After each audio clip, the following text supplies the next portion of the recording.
ஞானானந்தமயம் தேவம் நிர்மலஸ்படிகாகிருதியும் ஆதாரம் சர்வ வித்யானாம் ஹயக்ரீவம் உபாஸ்மகே. அக்ஷரா அண்ணாமலை யூடியூப் சேனல் நேயர்களுக்கு அஸ்ட்ரோ கேஎஸ் ஐயங்காரின் பணிவான நமஸ்காரங்கள். 2026 புது வருட ஆங்கில புத்தாண்டு பலன்கள். முதல்ல எல்லோருக்கும் என்னுடைய ஆங்கில புத்தாண்டு நல்வாழ்த்துக்கள். என்னுடைய சப்ஸ்கிரைபர்ஸ், என்னை ஃபாலோ பண்ணுறவங்க எல்லாருக்குமே உங்களுக்கு வாழ்த்துக்கள்.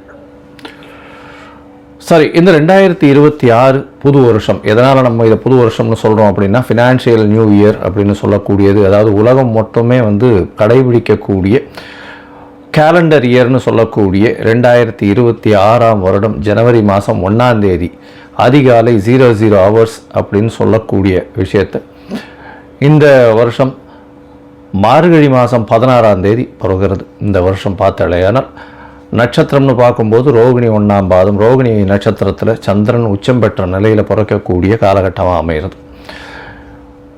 இந்த வருஷத்தினுடைய பலன்கள் எப்படி இருக்கும் அப்படின்றது ஒரு ராசியாகவும் பார்க்கலாம், பொதுவான பலன்களையும் கொஞ்சம் பார்க்கலாம். முதல்ல இந்த வருஷத்தினுடைய கோல்சாரம் என்னென்ன மாற்றங்கள் வருது அப்படின்றத முதல்ல பார்ப்போம். இந்த வருஷத்தில் காலபுருஷ தத்துவத்தின் 2வது ராசியான ரிஷபத்தில் சந்திரன் உச்சம் பெற்றிருக்கார், மிதுனத்தில் குரு வக்ரம், சிம்மத்தில் கேது. அது தவிர பார்த்தாலேனா உங்களுக்கு இந்த வருஷத்தில் சமசப்தமம் அப்படின்னு சொல்லக்கூடிய இடத்துல மாந்தி வருது. அதாவது இந்த வருஷம் பிறக்கும்போது 8ஆம் இடத்துல 4 கிரகங்கள், மாத கிரகங்கள்னு சொல்லக்கூடிய சூரியன், செவ்வாய், புதன் மற்றும் சுக்கிரன் இருக்கார். சனியும் ராகுவும் கும்பத்தில் இருக்கார்.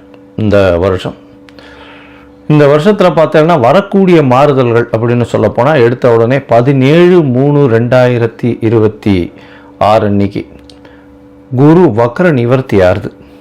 அதற்கு முன்னாடி பார்த்தோம்னா 6/3/2026 அன்னைக்கு சனி கும்பத்தை விட்டு மீனத்துக்கு போகிறார். அதனால் மேஷ ராசிக்காரர்களுக்கு 7.5 சனி ஆரம்பிக்கிறது, மகர ராசிக்காரர்களுக்கு 7.5 சனியிலிருந்து விடுதலை பெறுறது. இது ரெண்டும் ஒரு முக்கியமான விஷயம். அதே மாதிரி விருச்சிக ராசிக்காரர்களுக்கும் அர்த்தாஷ்டம சனி போகிறது, கடக ராசிக்காரர்களுக்கு அஷ்டம சனியும் போகிறது. இது மாற்றங்கள். அதே மாதிரி பார்த்தாலேயானால் 17/3/2026 குருவினுடைய வக்ர நிவர்த்தி, குரு மிதுனத்தில் வக்ர நிவர்த்தி அடைகிறார் 17/3 அதற்கு பிறகு பார்த்தாலேயானால் 26/5/2026 குரு மிதுனத்திலிருந்து கடகத்துக்கு போகிறார். கடகத்தில் அவர் உச்சம் பெற்று போயிருக்கார். இந்த வருஷம் பார்த்தாலேயானால் பொதுவாகவே 12 மாதம் இருக்க வேண்டிய குரு 5ஆம் மாதத்திலிருந்து கிட்டத்தட்ட 10ஆம் மாதம் வரணும். அதாவது 5 மாதம் மட்டுமே அங்கே இருக்கார். அதாவது 20/10/2026 வரலும் தான் குரு கடகத்தில் இருக்கார். 20ஆம் தேதி அக்டோபர் மாதம் சிம்மத்துக்கு வந்துடுறார். கிட்டத்தட்ட ஒரு 5-6 மாதம்தான் அவர் அங்கே இருக்கார். இந்த மாதத்தில் வரக்கூடிய அடுத்த ஒரு பெரிய பயிற்சின்னு சொல்லக்கூடியது 13/11/2026 ராகு கேத்துவின் பயிற்சி. அதாவது ராகு கேத்து இரண்டுமே நிழல் கிரகங்கள், அதாவது அது சாயா கிரகங்கள் அப்படின்னு சொல்லக்கூடிய அவர்கள் நிழல் கிரகங்கள். தனித்துவம் என்பது அவர்களை பொறுத்தவரையிலும் கிடையாது. எந்த இடத்தில் இருக்கிறார்களோ அதை சார்ந்தே அந்த கிரகங்கள் நல்ல ஒரு ஏற்றத்தையும் இரக்கத்தையும் கொடுக்கக்கூடியது. இந்த வாட்டி பார்த்தாலேயானால் கும்பத்திலிருந்து மகரத்திற்கு ராகுவும், கேது சிம்மத்திலிருந்து கடகத்திற்கும் செல்கிறாங்க. அதாவது 13/11/2024 ஒரு 1.5 மாதம் முன்னாடி, இந்த வருஷத்தினுடைய கடைசி நாளில், கடைசி காலத்தில். சரி, இந்த மாதத்தில் என்னென்ன மாற்றங்கள் இருக்குது, இந்த வருஷத்தில் எப்படி இருக்கும், பொதுவாகவே என்னென்ன விஷயங்கள் நடக்க போகிறது அப்படின்றதையும் பார்க்கலாம். இந்த வருஷத்தில் பார்த்தாலேயானால் வருஷம் பிறக்கும்போது கன்னியா லக்னத்தில் இருக்குது. 10ஆம் இடத்தில் அதாவது குரு இருக்கார், பரிவர்த்தனை யோகத்தில் இருக்கார். குருவும் புதனும் பரிவர்த்தனை யோகம், 4-10 பரிவர்த்தனை மிகப்பெரிய ஏற்றம்.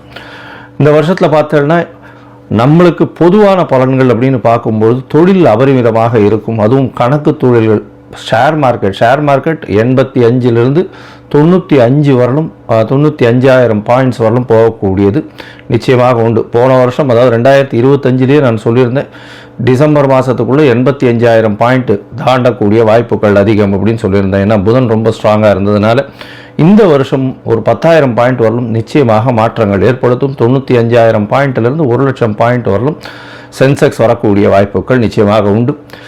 ஷேர் மார்க்கெட்டினுடைய இது வந்து ரொம்ப இன்க்ரீஸ் ஆகக்கூடிய வாய்ப்பு உண்டு.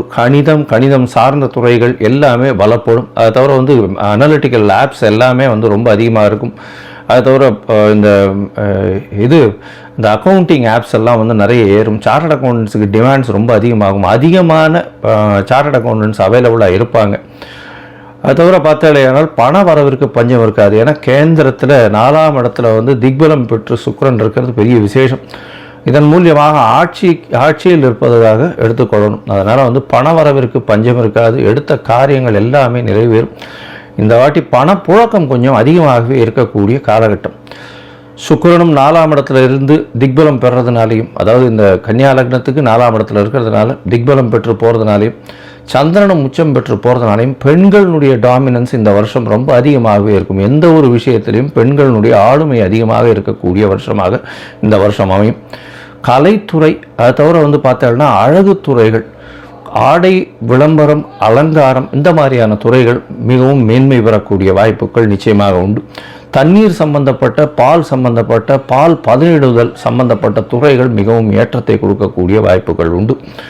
அரசாங்கத்திற்கு பார்த்தடையானால் இந்த விமானப்படை மூலியமாக, விமானம் பொருட்கள் மூலியமாக நிறைய ஏற்றம் வரும். இராணுவ தளவாடங்கள் விற்கிறதுல விமானம் சம்பந்தப்பட்ட விஷயங்களில் பெரிய ஏற்றம் வரக்கூடிய வாய்ப்புகள். ஏன்னா ராகு ரொம்ப ஸ்ட்ராங்காக இருக்கக்கூடிய காலகட்டமாக அமைய போகிறது.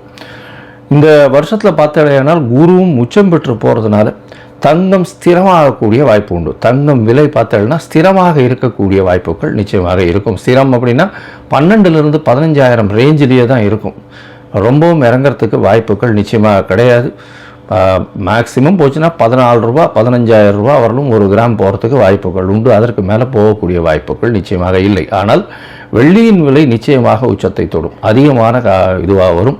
வைரத்தின் விலையும் அதிகமாக வரக்கூடிய வாய்ப்புகள் நிச்சயமாக உண்டு. ஏன்னா சுக்கிரன் ரொம்ப ஸ்ட்ராங்காக இருக்கக்கூடிய காலகட்டமாக இருக்குது.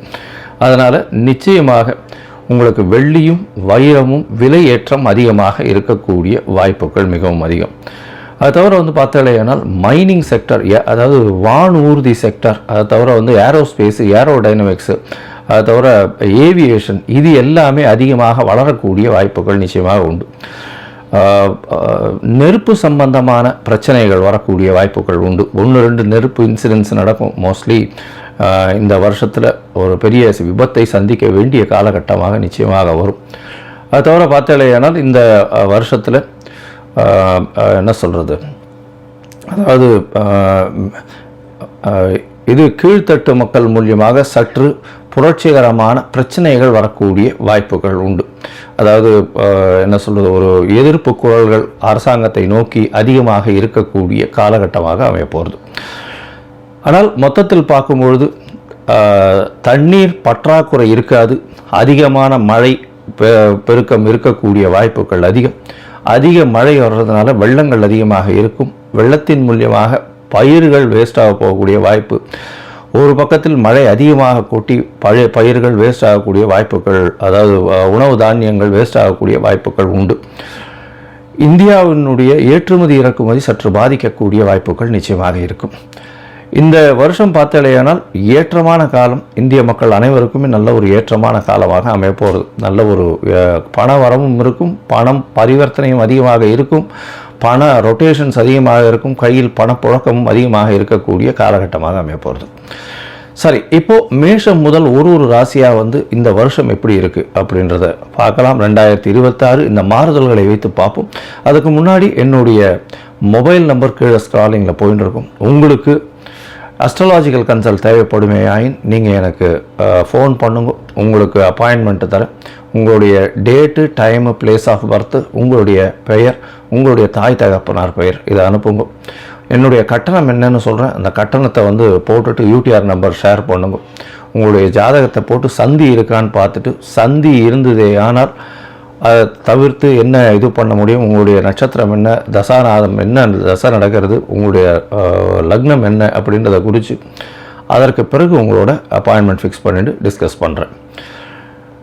பொதுவாகவே என்கிட்ட வர்ற ஜாதகத்தில் 50 வயசு 60 வயசில் இருக்கிற வாழ்க்கெல்லாம் வந்து நட்சத்திரம் சந்தியில் வர்றதுனாலையும் லக்ன சந்தியில் வர்றதுனாலையும் அவள் இருக்கக்கூடிய லக்னம் வந்து ரிஷப லக்னம் நினச்சின்னு இருப்பாள். ஆனால் மிருகசீரிஷம் 3ஆம் பாவத்தில் இருக்கும், மிதுன லக்னத்தில் இருப்பாள்.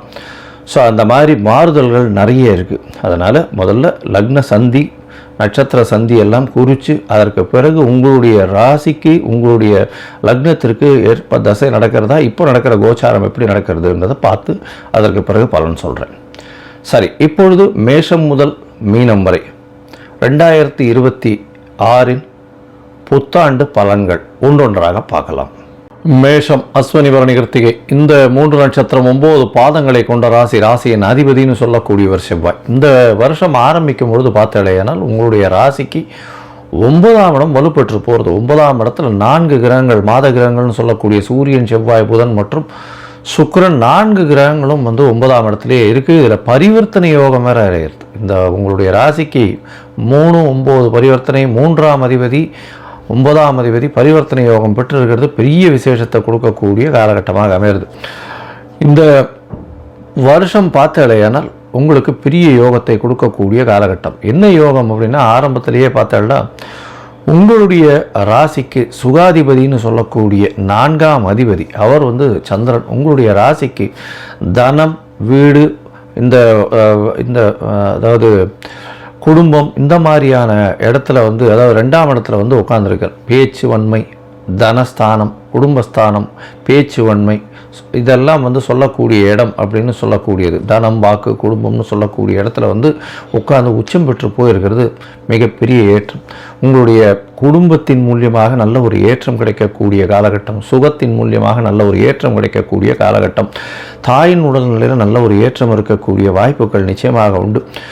பேச்சில் நல்ல ஒரு இனிமை இருக்கும். எடுத்த காரியங்கள் வெற்றி பெறக்கூடிய வாய்ப்புகள் நிச்சயமாக இருக்கும். உங்களுடைய ராசிக்கு பார்த்தோம்னா இந்த வருஷம் 7.5 சனி ஆரம்பிக்கிறது. 12ஆம் இடத்துல 12ஆம் இடத்துல சனி பகவான் வரார் 3ஆம் மாதம். பொதுவாகவே இந்த 3ஆம் மாதம் அப்புறத்துலேருந்து பார்த்தோம்னா பெரிய மாறுதல்கள் உங்களுக்கு வரப்போகிறது. என்ன அப்படின்னா, உங்களுடைய ராசிக்கு 4ஆம் இடத்துல கேந்திரத்தில் இவர் வந்துடுறார். 5ஆம் மாதம் கேந்திரத்திலேயே குரு வந்துடுறார். 9ஆம் அதிபதினு சொல்லக்கூடியவர் ஒரு திரிகோணாதிபதி ஒரு கேந்திரத்தில் போய் உச்சம் பெற்று போய் இருக்கிறதுனால சுகங்கள் மிகப்பெரிய ஏற்றத்தை கொடுக்கும். அதாவது தாய் வழி சொத்து, தந்தை வழி சொத்துக்கள்லாம் வரக்கூடிய வாய்ப்புகள் நிச்சயமாக இருக்குது. புதிய வீடு, மனை வாங்கக்கூடிய பாக்கியம் உண்டு. புதிய கடன்கள் ஏற்படக்கூடிய வாய்ப்புகள் உண்டு. இப்போ அதாவது எழுத்து, கவிதை, இந்த மாதிரியான விஷயங்கள் இருக்கிறவங்களுக்கு பெரிய ஏற்றம் கிடைக்கக்கூடிய காலகட்டமாக அமையும். வெளிநாடு போய் படிக்கணும்னு நினச்சிட்டு இருக்கிறவாளுக்கு பெரிய ஏற்றம் இருக்கக்கூடிய காலகட்டமாக இருக்கும். தொழில் மூலியமாக வெளிநாடு போகணும்னு பார்க்குறவாளுக்கு சற்று பின்னடைவு இருக்கக்கூடிய வாய்ப்புகள் நிச்சயமாக உண்டு. 7.5 சனி இருக்கிறதுனால கண்டிப்பாக குடும்பத்தில் சிறு சிறு பிரச்சனைகள் வந்தாலும் சந்திரன் உச்சத்தில் இருக்கிறதுனால நல்ல ஒரு ஏற்றம் கிடைக்கக்கூடிய காலகட்டமாக அமைய போகிறது. குருவினுடைய பார்வையில் சனி வேற இருக்கார். அதனால் இந்த வருஷ கடைசியில் ஒரு 10ஆம் மாதம் வரணும் குருவினுடைய பார்வையிலே இருக்கார். அது வரணும். அதனால் கவலைப்பட தேவையில்லை. நிச்சயமாகவே நல்ல ஒரு ஏற்றம் இருக்கக்கூடிய காலகட்டமாக இருக்கும். பண விரயம் இருக்கும். இருந்தாலும் சுப விரயமாக இருக்கக்கூடிய வாய்ப்புகள் நிச்சயமாக உண்டு.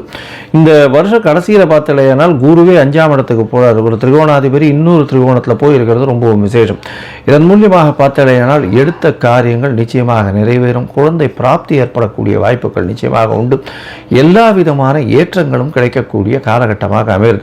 உங்களுக்கு பார்த்தீங்கன்னா புதிய வேலை கிடைக்கக்கூடிய வாய்ப்புகள் உண்டு. உங்களுடைய முயற்சிகள் எல்லாமே வெற்றி பெறக்கூடிய வாய்ப்புகள் நிச்சயமாக உண்டு. தொழிலில் பெரிய ஏற்றம் இருக்கும். தொழிலில் பெரிய மாற்றங்கள் இருக்கக்கூடிய வாய்ப்புகள் உண்டு. அதுவும் இப்போ 7.5 சனி நடக்கிறது. அதிகமான இன்வெஸ்ட்மெண்ட் போடாமல் கொஞ்சம் பொறுமையாக இருக்கிறது ரொம்பவும் நல்லது. வீட்டை விட்டு, நாட்டை விட்டு வெளியூர், வெளிநாடு, வெளிமாநிலம் செல்லக்கூடிய வாய்ப்புகள் நிச்சயமாக இருக்கும். இந்த காலகட்டத்தில் மேஷ ராசிக்காரர்களுக்கு பார்த்தீங்கன்னா எழுத்து பணியில் இருக்கிறவங்களுக்கு பெரிய ஏற்றம் இருக்கும். அரசு பணி நிச்சயமாக கிடைக்கக்கூடிய வாய்ப்பு. அரசு பணியில் இருக்கிறவங்களுக்கு மாறுதல்கள் வரக்கூடிய வாய்ப்புகள் நிச்சயமாக உண்டு. மே மாதத்துக்கு மேலே ஒரு பெரிய மாறுதல் இருக்கக்கூடிய வாய்ப்புகள் நிச்சயமாக இருக்குது. ஏன்னா 4ஆம் இடத்துல குரு போகும்போது உங்களுடைய சுகங்கள் நிச்சயமாக நல்லபடியாக இருக்கக்கூடிய வாய்ப்புகள் கண்டிப்பாக உண்டு.